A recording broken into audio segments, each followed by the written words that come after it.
구별마로 after animation 마시래 하루는 mouse 동네니 피바래 하루 펴매 next mouse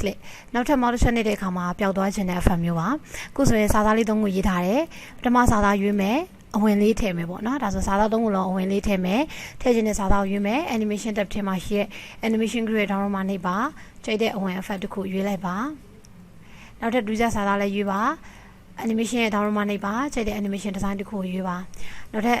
စာသားကိုလည်းရွေးပါ download နေပါ animation အဝင် design လေးတစ်ခုရွေးပါဒီတည်း design မကြိုက်ဘူးဆိုရင်တော့လည်း more entrance effect ထည့်ပြီးတော့ကျန်တဲ့ design ရွေးလို့ရပါတယ်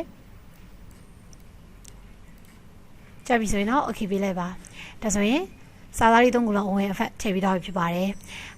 ဖြစ်ရှင်တဲ့ပုံစံက high လုံးဖြစ်ရှင်တာပါ motion နေတဲ့အခါမှာ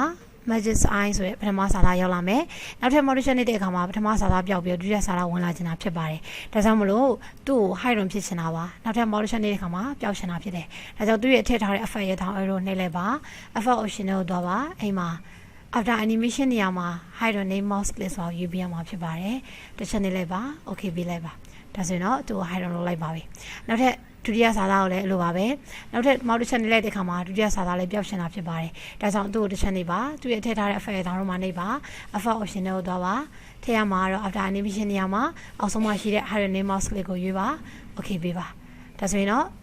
slash သွားကြည့်ရမယ်ဆိုရင်တော့ slash tab ထဲမှာရှိတဲ့ from beginning သုံးလိုက်ပါ mouse တစ်ချက်နှိပ်လိုက်ပါတယ်